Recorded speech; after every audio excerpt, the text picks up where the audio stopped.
কালু এগিয়ে গিয়ে সন্তুর দৃষ্টি আকর্ষণ করার চেষ্টা করে, কিন্তু সেই চেষ্টায় ব্যর্থ হয়ে সন্তুকে ডাকে কালু। সন্তু জাল টানতে টানতেই লক্ষ্য করে পুকুর পাড়ে দাঁড়িয়ে আছে কালু ও প্যাংলা। হাত তুলে একবার মুচকি হাসে সন্তু। ইশারায় প্যাংলা ও কালুকে একটু দাঁড়াতে বলে। জাল গুটিয়ে জেলেরা পুকুরের প্রান্তে আসে। নানা সাইজের সাদা মাছ তিড়িং বিড়িং করে লাফাতে থাকে। সন্তু লেংটির মতো লুঙ্গি পরে পাঁকে গোড়ালি ডুবিয়ে বাকি জেলেদের সঙ্গে জাল গোটায়, তারপর পাঁকের উপর দিয়েই পুকুর পাড়ের দিকে ছোটে। কালু ও প্যাংলার কাছে এসে হাঁপাতে হাঁপাতে সন্তু বলে, ভাবলাম একটু জাল টেনে দিই, যদি কিছু আসে। হ্যাঁ, যাই হোক, তোদের খবর বল, অনেকদিন বাদে। কালু বলে, হ্যাঁ ওই আর কি। সন্তু প্যাংলাকে বলে, কিরে চ্যাম্পিয়ন, আমাকে ছাড়াই তো দিব্যি টিম জিতে যাচ্ছে, তাই পাত্তা দিচ্ছিস না, তাই তো? প্যাংলা জবাব দিতে পারে না। ভেতর থেকে একটা অপরাধ বোধ প্যাংলাকে কুড়ে কুড়ে খাচ্ছে। কালু বলে, ভাই তোর সঙ্গে কথা ছিল। সন্তু বলে, ভালোই তো, আমারও কাজ শেষ, অনেকদিন বাদে দেখা, দাঁড়া আসছি। এই কথা বলে সন্তু আবার পাঁকে গোড়ালি ডুবিয়ে ছুটে চলে জেলেদের কাছে। একজনকে কিছু একটা বলে, তারপর আবার ফিরে আসে কালু ও প্যাংলার কাছে। সন্তু তাদের বলে, কিরে আমার বাড়ি যাবি তো? প্যাংলা বলে, না রে, এখন যাব না। একটু থেমে প্যাংলা সন্তুকে বলে, একটা কথা বলবো, তোমায় খুব মিস করি রে সন্তু। সন্তু মুখে হাসি রেখে বলে, আমিও। প্যাংলা জিজ্ঞেস করে, এই তো চাকরির খবর কি রে? সন্তু বলে, আর কেন বলছিস, চেষ্টা চলছে, হচ্ছে কই। কালু বলে, প্যাংলারও দরকার বুঝলি। সন্তু জিজ্ঞেস করে, কি দরকার? কালু বলে, সরকারি চাকরি। সন্তু বলে, হ্যাঁ বলিস কি রে? প্যাংলা লজ্জায় মাথা নিচু করে বলে, টুম্পার বাবার জেদ, সরকারি চাকরি না হলে মেয়ের নাকি বিয়ে দেবে না, কি জ্বালা বলতো। সন্তু বলে, সিকিউরিটি চাঁদু, যাকে লেগে পড়। প্যাংলা বলে, ভাজলামি মারিস না, কিভাবে এগোবো সেটাই তো বুঝতে পারছি না। কালু বলে, বেটা কর্মসংস্থান কিনে বসেছে বটে, কিন্তু কোনো দিশা খুঁজে পাচ্ছে না বেচারা। প্যাংলা পেছন দিকে প্যান্টে গোজা কর্মসংস্থানটা বের করে সামনে ধরে, তারপর বলে, বল না, আমার কোন চাকরির জন্য অ্যাপ্লাই করা হচ্ছে একটু বল না, তুই তো জানিস আমার অঙ্কের কি হাল। সন্তু কর্মসংস্থানটা হাতে ধরে জিজ্ঞেস করে, ও কর্মসংস্থান, তা কর্মখালি কই? প্যাংলা বলে, নেই। সন্তু বলে, কি নেই? প্যাংলা বলে, কর্ম।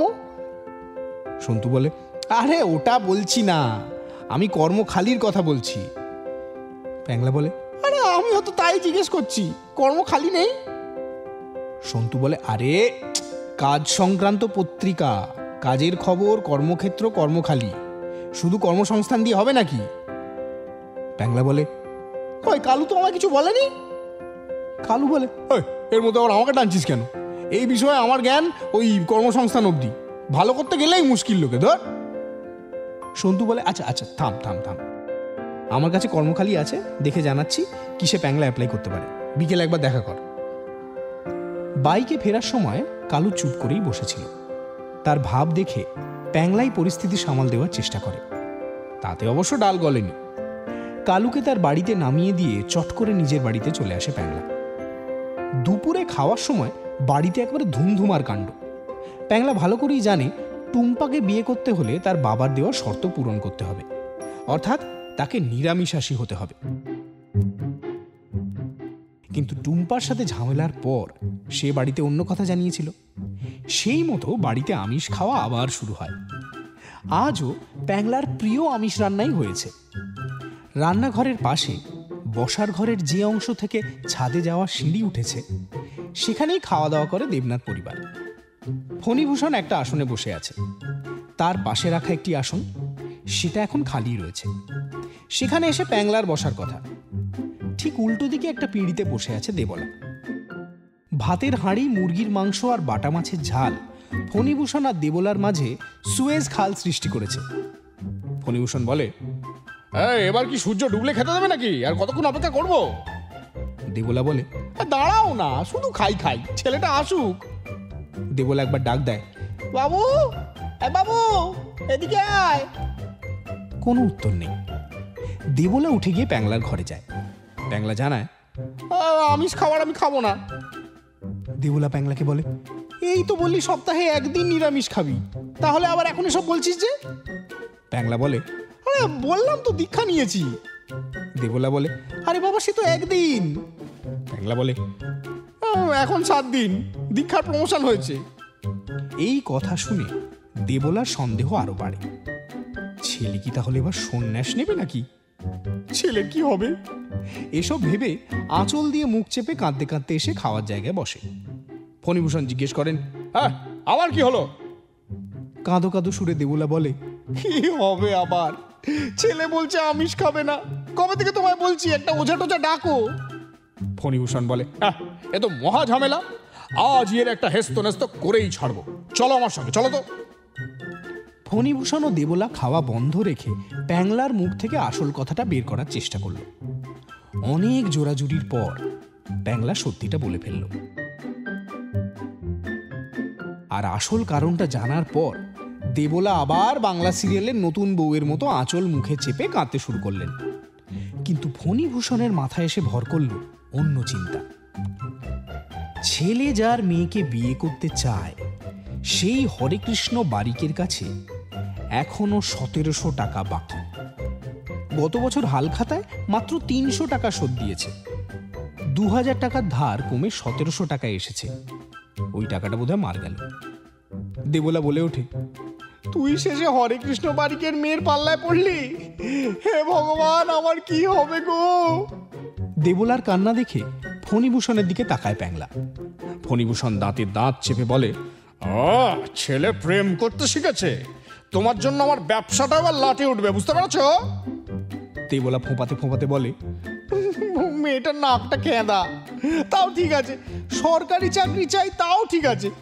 তাই বলে নিরামিষ? সারা জীবন নিরামিষ খেয়ে কাটাতে পারবি? প্যাংলা মায়ের কান্না দেখে বলে, বাসি সিরিয়াল। বাইরে বেরোবার জন্য প্যাংলা উঠে পড়ে, কিন্তু দরজার কাছে গিয়েও ফিরে আসে। তারপর দেবলাকে উদ্দেশ্য করে প্যাংলা বলে, শোনো, বিয়ে করলে আমি টুম্পাকেই করব, না হলে আরেকটা চিরদিনই তুমি যে আমার হয়ে যাবে, কিন্তু বলে দিলাম। এই কথায় মায়ের কান্নার রোল আরো বাড়ে। প্যাংলা ঘর ছেড়ে বেরিয়ে যায়। দেবলা কেঁদেই চলে। ফণিভূষণ জিজ্ঞেস করে, কে কে চিরদিনই কি বলে গেল? দেবলা ফোঁপাতে ফোঁপাতে বলে, চিরদিনই তুমি যে আমার। ফণিভূষণ জিজ্ঞেস করে, হ্যাঁ হ্যাঁ, তো ওটা কেন বললো? দেবলা নাক টানতে টানতে বলে, সারাক্ষণ খবর না দেখে যদি একটু বাংলা সিনেমা চ্যানেলগুলো দেখতে, তাহলে ওটার মানে ঠিক বুঝতে। ফণিভূষণ হাঁ করে তাকিয়ে থাকে। দেবলা ফুঁপিয়ে চলে। সন্তু বিকেলবেলা দেখা করতে বলেছিল, তবে এবার কালুকে নিয়ে যাওয়ার দরকার মনে করলো না প্যাংলা। বড্ড খিদে পেয়েছে, কিন্তু এখন আর কিছু করার নেই। ও ছাড়, সন্ধ্যের দিকে কিছু একটা ভাবা যাবে। সন্তুর বাড়ি পৌঁছতে প্রায় 4টে বেজে গেল। সন্তু দাওয়ায় বসে এক ঝাঁক ছেলে মেয়েদের টিউশন পড়াচ্ছে। বাইক স্ট্যান্ড করতেই সন্তু নিচে নেমে আসে। সন্তু জিজ্ঞেস করে, কিরে কালু এলো না? প্যাংলা বলে, না রে, ওকে আর বিরক্ত করিনি। তুই তো পড়াচ্ছিস, কাল আসি। সন্তু বলে, আর ধুর ছাড় তো, বসবি তো, একটু চা বলি? প্যাংলা বলে, না রে ভাই থাক। তুই কিছু দেখলি? সন্তু বলে, পেয়েছি একটা চাকরির সন্ধান, তবে তার জন্য একটু খাটতে হবে। স্কুলে গ্রুপ ডির কর্মী, মাইনে কিন্তু ভালো। প্যাংলা বলে, হ্যাঁ ধুর, মাইনের কথা কে ভেবেছে? সরকারি চাকরির ছাপ দরকার শুধু, বল কিভাবে শুরু করা যায়? সন্তু বলে, কোচিংয়ে ভর্তি হতে হবে ভাই, একটু পড়াশুনো করতে হবে। প্যাংলা বলে, হ্যাঁ কোচিং আবার?